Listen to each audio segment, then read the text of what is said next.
¿Qué tal? Muy buenos días, señoritas asuncionistas. Reciban todas un cordial saludo de paz y bien. El día de hoy vamos a seguir con el desarrollo de nuestra área de comunicación. Quien te habla es la profesora Erika Rojas Jiménez. Muy bien, vamos a empezar entonces. Esta semana corresponde desarrollar el tema de el realismo peruano. Nuestro propósito para esta sesión será identificar información relevante en diversos tipos de textos del realismo peruano. Muy bien, empecemos entonces. Empezaremos hablando primero de el realismo en general. El realismo surgió en Europa, Francia, hacia la mitad del siglo XIX, como una reacción en contra del romanticismo. Destacaron autores como el francés Gustave Flaubert, que escribió Madame Bovary, y el ruso Fyodor Dostoyevsky, autor de Crimen y Castigo, entre otros autores destacados. Bien, pasemos a hablar ahora del realismo peruano. En el Perú, señoritas, el realismo se manifestó como reflejo del europeo a fines del siglo XIX, en el periodo de la posguerra, es decir, después de la Guerra del Pacífico, pero no como mera imitación, sino con preocupaciones propias de nuestra realidad. El realismo peruano se tradujo en una generación de intelectuales, de pensadores, de escritores, que realizaron un balance objetivo de la realidad nacional con afán crítico. Esto significó el primer intento de una evaluación objetiva de la realidad de nuestro país. Bien, hablemos ahora de las características. Primero podemos mencionar que el realismo en el Perú se sustentó en la ciencia e ideológicamente en el positivismo. Es decir, hubo un predominio de la razón sobre el sentimiento. Además, criticó el centralismo político, social y económico como uno de los principales males nacionales. Los autores expresaron sus críticas frente a los problemas sociales del país. A diferencia del realismo europeo, que desarrolló básicamente la novela y el cuento, el realismo peruano cultivó en primer término el discurso político y el ensayo. Y las características básicas es que el realismo en nuestro país era radical, anticlerical, nacionalista y antirromántico, obviamente. También denunció la situación de explotación del indio.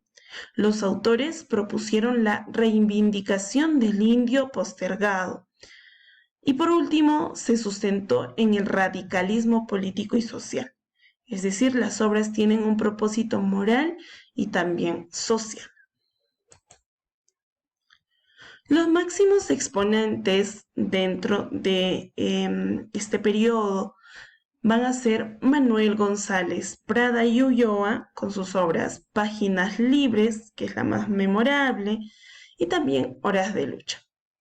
Además, vamos a tener a Clorinda Mato de Turner, que escribió Ave sin Nido, Herencia, Índole y también sus famosas Tradiciones cusqueñas.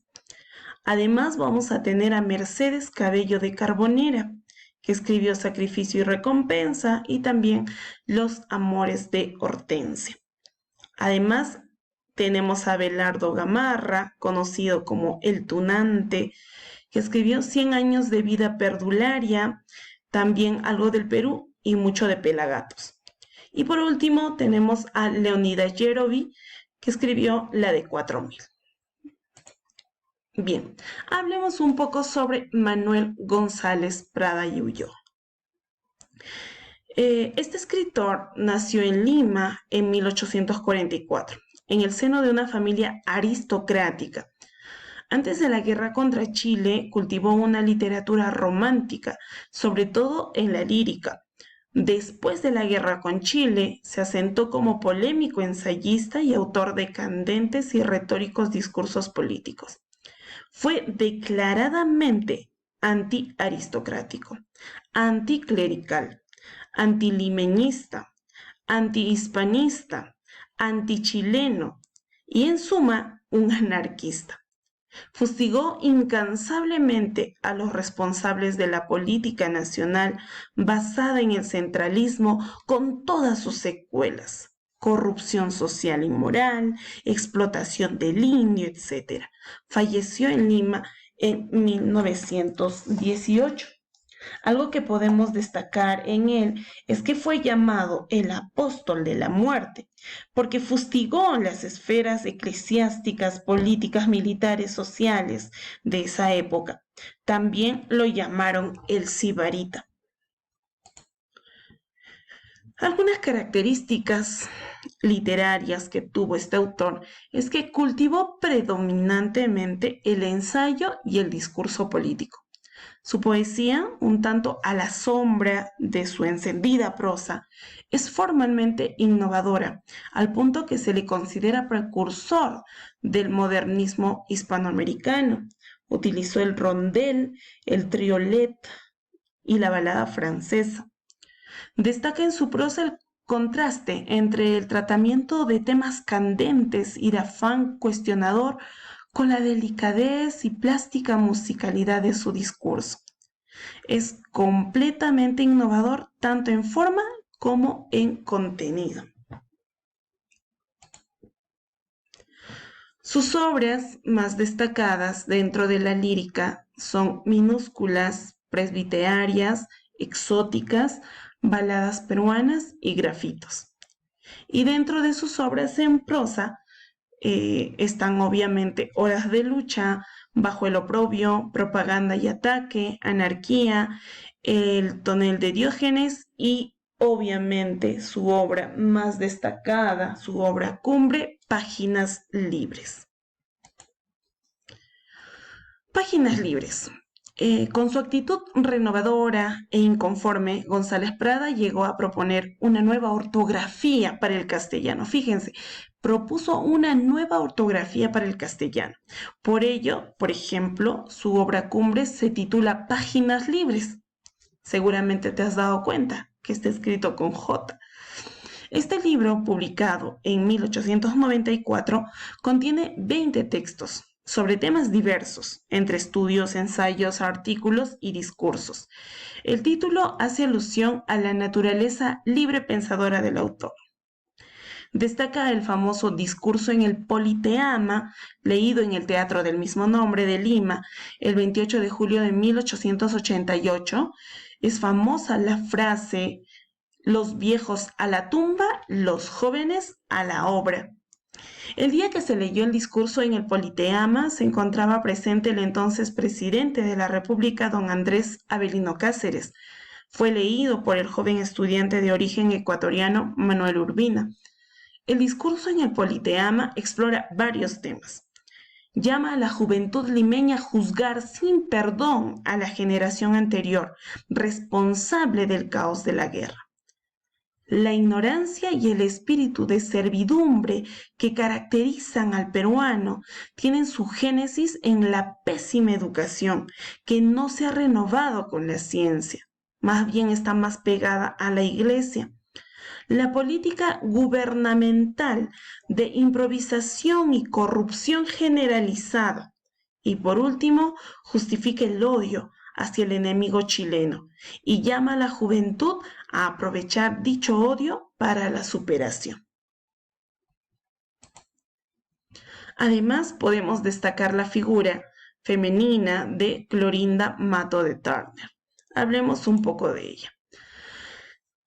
Clorinda Mato nació en Cusco el 2 de noviembre de 1854. A los 6 años quedó huérfana de madre. A los 10 años edita su primer periódico. Fíjense, a los 10 años ella ya editaba su primer periódico.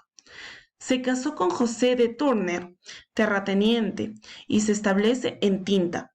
Al morir su esposo en 1881 y al ver la ruina en sus negocios, viaja a Lima. Aquí la nueva generación de bohemios, encabezados por González Prada, reconoce su talento y la acogen, y la escritora empieza a brillar con luz propia. Después de algunas conferencias, la autora llega a la consagración con la obra Ima Sumac. Visitó Europa y lo plasmó en su obra Viaje de Recreo. Falleció en 1909. Cuando Clorinda Mato de Turner publicó su novela Avecinido en 1889, causó escándalos y encendidas protestas. El título se refiere a dos enamorados de origen indígena, Manuel y Margarita, que se ven impedidos de realizar su amor al descubrir que son hermanos. Han sido engendrados en dos Indias por el cura de la aldea Quillac, donde ambos viven. Avecinido muestra al indio en su verdad, huérfano y pobre, víctima de las autoridades civiles y eclesiásticas. Muy bien, entonces ahora vamos a pasar a desarrollar las preguntas planteadas en nuestra ficha de trabajo. Hasta la próxima.